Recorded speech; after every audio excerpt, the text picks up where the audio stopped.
I came home from a 9-month deployment 4 days early to surprise my wife, and I ended up putting a pry bar through my own basement door because that is where our son-in-law had been keeping her. One thing before I take you into it. Wherever you're sitting right now, whatever city that is, drop it down in the comments for me, because I pull those out and read them out loud at the top of the next story, and I'd love yours to be in the pile. And thank you for pressing play on me today. That's not a small thing. That's the reason I still get to do this at all. If the like button and the subscribe button happen to be in reach, they help me more than I know how to say. Okay. So, I landed at Peterson on a Tuesday afternoon in November, and the whole bus ride down to Fort Carson, I was grinning like an idiot, because nobody knew I was coming. My flight got bumped forward 4 days when they consolidated a rotation, and I didn't tell a soul at home. I had this whole thing planned out in my head. Walk in with the flowers from the King Soopers on Fontaine, stand in the kitchen, wait for her to come around the corner. Renee cries at commercials. I figured I'd get a good one out of her. I got a ride from a young sergeant in my company, kid named Prieto, and we came down Fontaine Boulevard into our neighborhood in Fountain a little after 5. And the first thing that was wrong was the cars. There were 4 cars in my driveway, and 2 more on the grass. My grass. I've got a Bronco under a cover that I babied for 11 years, and there was a Nissan parked on it. Not next to it, on the cover. And Prieto goes, "First Sergeant, is that your house?" I said, "Yeah." He goes, "You having a party?" I said, "No." There was a real estate lockbox hanging off my front door handle, one of those gray ones with the dial, and there was a keypad on my door, which I did not install. And my code didn't work, because my code was not a code anymore, it was a keypad now. So I knocked on my own front door. A kid answered it, 22, 23 maybe, in basketball shorts and a hoodie, holding a bowl of cereal at 5 in the afternoon. He looks at me. Uniform, duffel, flowers. He goes, "Hey, can I help you?" I said, "Who are you?" He said, "I'm Isaiah. I live here." Man, I want you to sit with that for a second. I'd been gone 9 months. I called that woman every Sunday I could get a signal. And a stranger is standing in my doorway telling me he lives in my house. I walked past him. He didn't try to stop me. And honestly, what was he going to do? And the inside of my house was not my house. My couch was gone. There was a shoe rack where my mother's china cabinet used to sit. The hallway had numbers on the doors. Little brass numbers. 1, 2, 3. Screwed into my bedroom doors like it was a motel off Academy. There was a laminated sheet on the fridge about quiet hours and a coffee fund. My gun safe was in the hallway on a furniture dolly. Empty, door hanging open. And I'm standing in my own kitchen with a bunch of grocery store carnations in my hand and this roaring sound in my ears. And I hear a woman come out of the back bedroom, older lady, scrubs on. A travel nurse, it turned out. And she says, "Are you the landlord's dad or something?" I said, "Where's Renee?" She goes, "Who?" And that is when I heard it. 3 knocks from under the floor. Slow, like somebody had been doing it for a very long time and had stopped expecting anything back. Our basement is a finished mother-in-law suite. Renee's dad lived down there before he passed. It's got its own bathroom, a little kitchenette, carpet, the whole thing. The door to it is off the laundry room. There was a keypad deadbolt on the outside of that door, and above it, 2 steel brackets screwed into my studs with a 4-foot piece of 2x4 dropped across them like a barn. I have been in some places, all right. I have carried people. I have done that job for 27 years. Nothing in my life has ever come close to what happened in my chest, looking at a piece of lumber holding my basement shut. The pry bar was in the garage where I left it. Took me maybe 40 seconds. The brackets came out of the wall with the drywall still attached to the screws. Renee was sitting on the edge of the bed at the bottom of the stairs, with her hands in her lap. She had my army sweatshirt on, and it hung off her like a sheet. She'd lost 41 pounds, we found out later. She still had the walking boot on her right foot from the ankle surgery she had back in March. 9 months later, still in the boot. Her hair had gone gray at the front. It was not gray when I left. She looked up at me, and it took her a second to land on me. And she didn't say, "Help me." She didn't say, "Where were you?" You know what my wife said to me? She said, "Is Kayla okay?" Kayla is our daughter. That's the part that gets me at 2 in the morning. 9 months in a basement, and the first thing out of her mouth was somebody else's name. I'm going to back all the way up now, because you need to know how a woman ends up down there with the man she raised her daughter with 8,000 miles away, thinking everything was fine. My name's Ray. I'm 51, 27 years in the Army, 1st Sergeant, 4th Infantry Division out of Carson, and that was supposed to be my last one. I had my retirement packet halfway filled out on the laptop in my room in Kuwait. Renee's 49, and she ran the front desk at a dental office on South Academy for 13 years. And if you ever called that office and somebody was nice to you on the phone, that was her. We've got one kid. Kayla. 26. She's the good one. She got Renee's face and my stubbornness. And about 3 years ago, she married a guy named Trevor Lang. I never liked Trevor. I want to be honest and say I never had a good reason not to either, which is the whole problem. He wasn't rude to me. He shook my hand hard. He called me sir in a way that felt like he was doing an impression of somebody who calls people sir. He did roofing for a while. Then he sold some kind of crypto thing to guys at the gym. Then he had a trucking company that had 1 truck and no trailer.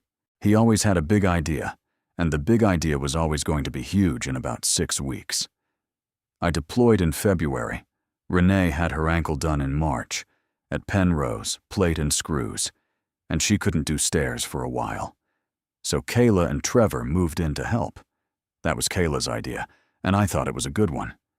I remember standing in a phone tent thinking, thank God she's not alone in that house. They moved Renee down into the basement suite because of the stairs. Made sense. Bathroom right there. No steps to the kitchen if you use the outside door. Then in May, Trevor moved Kayla out. Told her the basement humidity was bad for the pregnancy. That's the line he used. And got her into a rental in Pueblo West near his mother. She's an hour away. She's throwing up every morning. She's 26 years old, and she's got a husband telling her he's got it handled. And here's where you should have caught it, and where I should have caught it. Renee's texts got shorter. She stopped video calling. She'd type me these little paragraphs about the weather. Wi-Fi's bad, honey. Phone's acting up, honey. She has never once in 29 years called me honey. Trevor had her phone. He had her phone from June on. He answered me as her for 5 months, and I did not know. I read those messages in a courtroom later, and I had to leave the room. He told the renters the basement was a mechanical room, and the woman down there was his grandmother with dementia who wanders. Don't go down. It upsets her. He told Kayla that Renee had gone to stay with her sister in Amarillo to recover, and Kayla believed it because her mother's phone kept texting her back. 4 rooms rented, cash and Zelle, $2,300 a month, plus a home equity line of credit on my house for $110,000. Plus, he got into my military pay account and changed the direct deposit to a credit union account in Pueblo in September, which I noticed and which he told me, as Renee, was a glitch the bank was fixing, and a listing agreement. He had my house under contract to be listed on the 15th of December. That was the whole point of all of it. He was selling my house out from under me while my wife was under the floor of it. That's the how. Now let me tell you what I did about it. I'm not going to pretend I was calm. I got Renee out to Prieto's truck, and I called 911, and I sat on the front steps with her while Fountain PD showed up. And I told that young sergeant to go stand by the driveway and not let anybody leave. And I put my hands on my knees so they'd stop shaking where she could see them. But somewhere between the ambulance and the emergency room at Memorial, something in me clicked over, and I stopped being a husband for about 6 weeks and started being an operations sergeant. I bought a spiral notebook at the hospital gift shop, and I started writing down times. Every phone call, every name, every badge number. Date. Time. Who said what? 27 years of doing exactly that. I want to tell you that the system just swung into gear and crushed him. It didn't. Not at first. He showed up at the hospital the next afternoon with flowers. Grocery store flowers. Same rack as mine, which is a detail I still think about. He comes down the hall in a quarter zip with his hair done, and he's got his face already arranged, all concern, and he goes, "Oh my God, Ray, thank God you're home. She's been so bad. We didn't know what to do." And I said, "Why was there a lock on the door?" He didn't even blink. He goes, "First Sergeant, she was getting out at night. She got out twice. She was walking down Link Road in the dark in that boot. I called the non-emergency line. You can check. I was terrified she'd get hit by a car. My mom said we should get her evaluated. But Renee's proud. You know how she is." And it was good. That's what I need you to understand. It was so good. He had a call log. He had a story with edges on it. He said the word evaluated like a man who'd looked it up. I said, "Why does my house have numbers on the doors?" And he goes, "We were drowning. Man, your allotment wasn't covering it. I was trying to keep the lights on for her." I said, "My allotment," he said. "Yeah." I said, "Trevor, my allotment went into a credit union in Pueblo I've never been to in my life." And there it was. Half a second where his face didn't have anything in it. Then it came back on. He said, "We'll get all that straightened out." I told him to get out of my hospital. Now here's where it went bad. I mean genuinely bad. The part I didn't see coming. Kayla took his side. She drove up from Pueblo West, 7 months pregnant. And she stood in that hallway, and she screamed at me. She said, "He was here, Dad. He was the one who was here. Where were you? Where have you been for 9 months?" And she wasn't wrong about the last part, and she knew exactly where to put it. She said her mom had been confused since the surgery. She said, "He told me about the wandering. He told me back in the summer." She said, "You've hated him since the day I met him, and now you've got a reason." I said, "Kayla, there was a 2x4 across the door." And she said, "For her own safety." He'd been building that in her for 5 months. Every phone call, little bricks, so that when the day came, the words were already sitting in her mouth, waiting. Then 2 weeks later, we had the bond hearing at the courthouse on South Tejon, and the defense attorney stood up and said his client had no criminal history, steady ties to the community, a pregnant wife, and that this was a family caregiving dispute that had been characterized in the worst possible light. Those were the words, characterized in the worst possible light.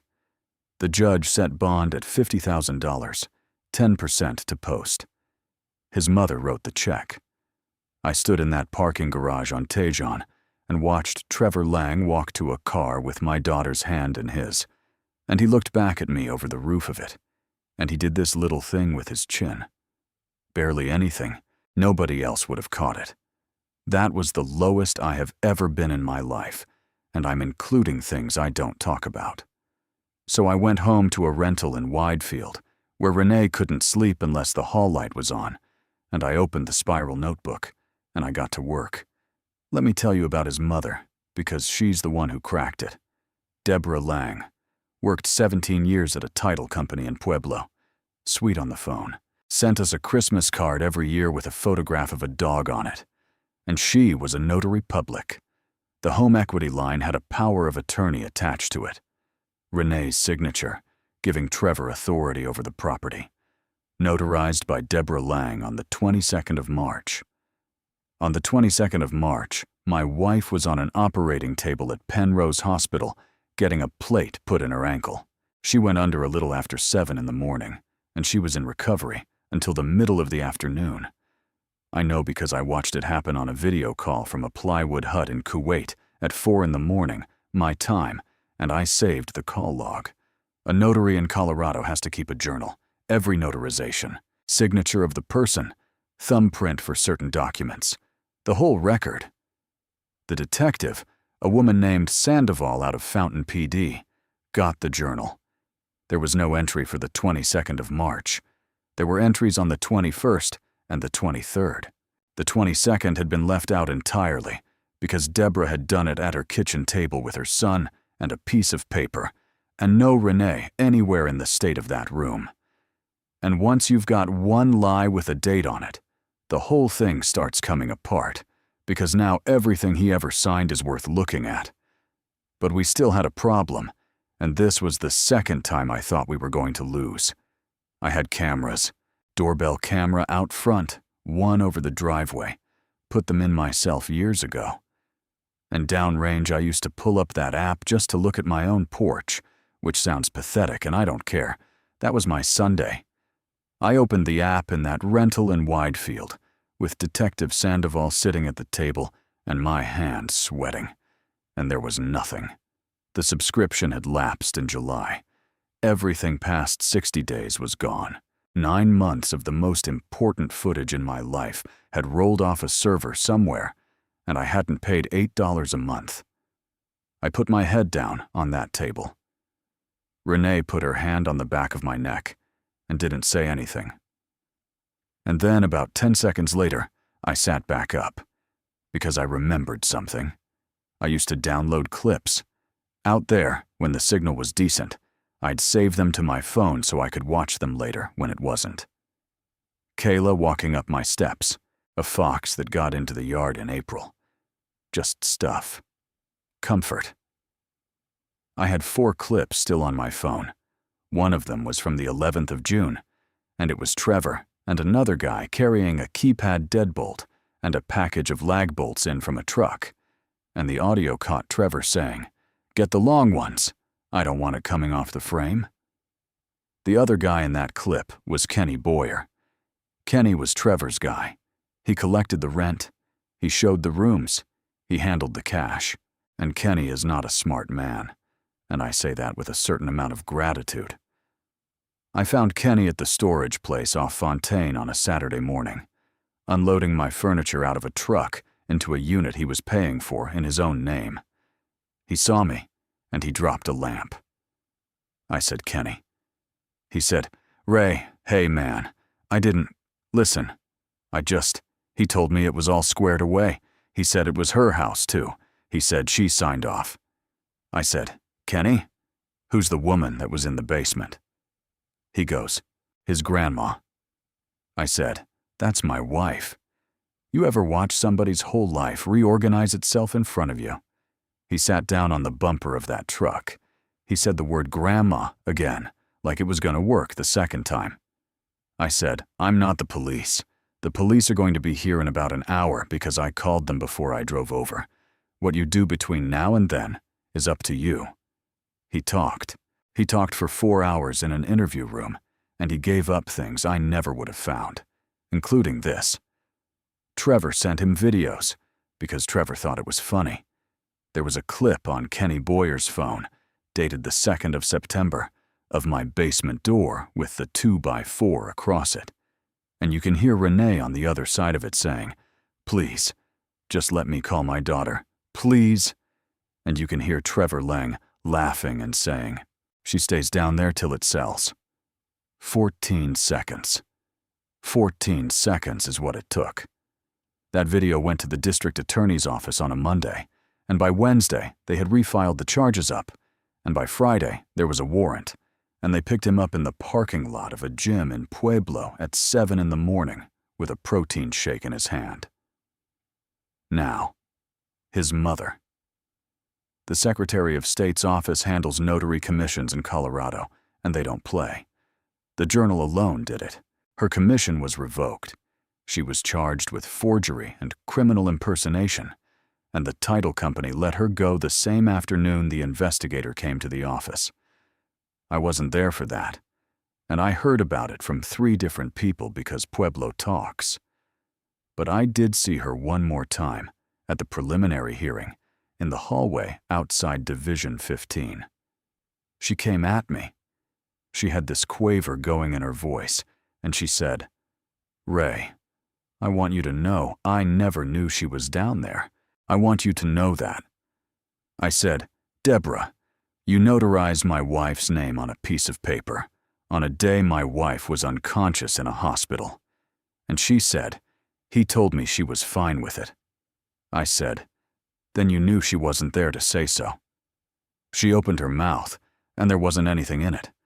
And she went and sat on the bench by the elevators, and she stayed there the rest of the morning by herself, and nobody sat down next to her. Her son didn't look at her once, not one time in that whole hearing. Kenny took a deal, pled to theft and testified, got probation and a restitution order he'll be paying on until he's an old man. And last I heard, he's doing overnight stocking at a warehouse off Powers. And Kayla. Detective Sandoval played her the 14 seconds in an office at the police station on a Tuesday. I wasn't allowed in. I stood in the hallway. I heard my daughter make a sound through a closed door that I am never going to get out of my head as long as I live. She came out of that room, and she was 8 months pregnant, and she got down on the floor of a police station hallway, and I got down there with her, and my knees are shot, and I did not care. She kept saying, "She asked for me." On the tape, she asked for me. She filed for divorce 9 days later. Trevor pled out in the spring, 2nd-degree kidnapping, false imprisonment, felony theft, forgery, criminal impersonation, identity theft.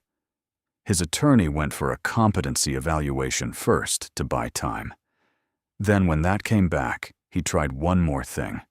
And I want to tell you about this one because it tells you exactly who he is.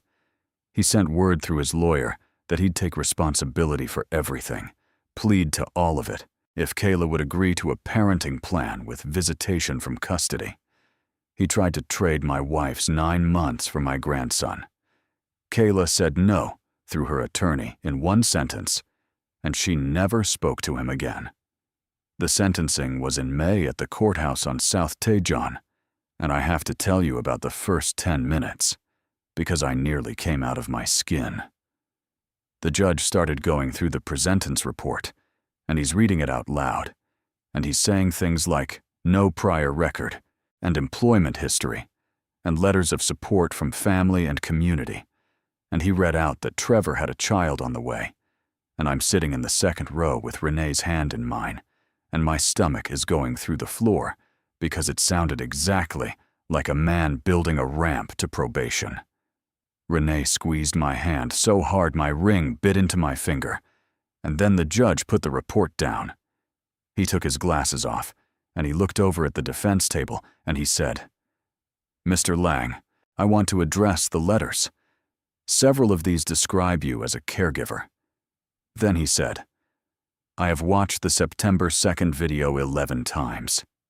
11? He said, "In 22 years on this bench, I have sentenced people who did violent things in a moment. What you did required maintenance. You maintained it. Every single day for months, you woke up and made a decision. 16 years, Department of Corrections." Renee gave her statement before that. She stood up in that boot. She still wears a brace. And she read off a piece of paper that shook so bad I don't know how she got through it. And she said this. She said, "I scratched the days into the wall behind the water heater with a drywall screw. There are 141 marks. I wrote my husband's name next to them because I was scared I'd forget how to spell it. There are photographs of that wall in the file. I have seen them. I made myself look at them exactly once. The home equity line got unwound because the power of attorney was a forgery, and the notarization never happened.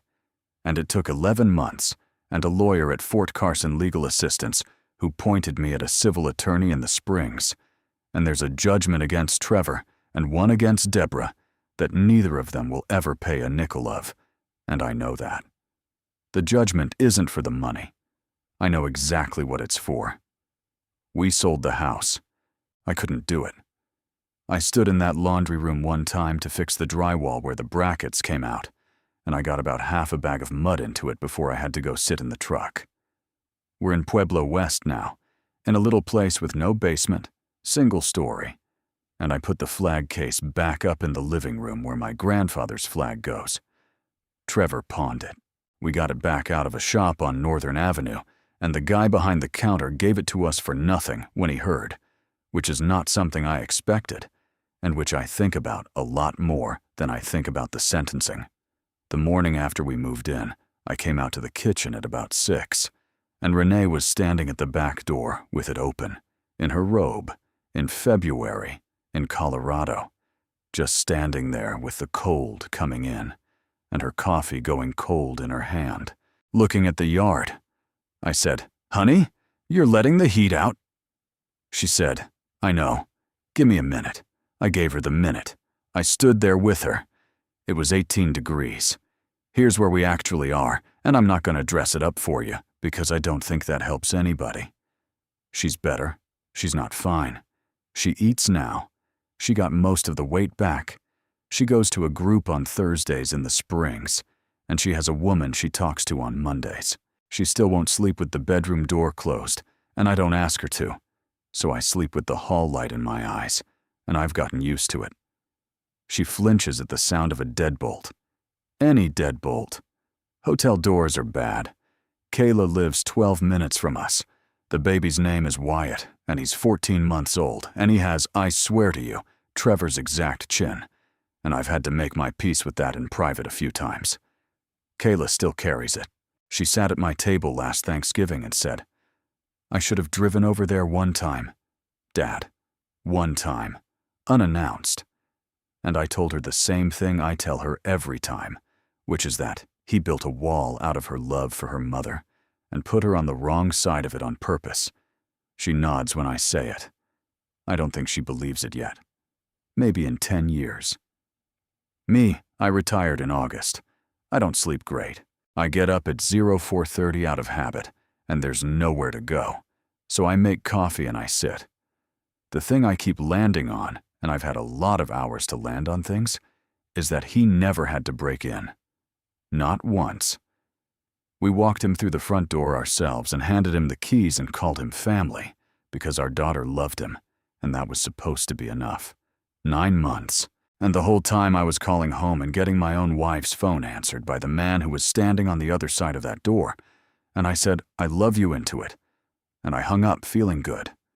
I still don't know what to do with that. Anyway, Wyatt figured out how to open the fridge last week, so that's the current situation over here.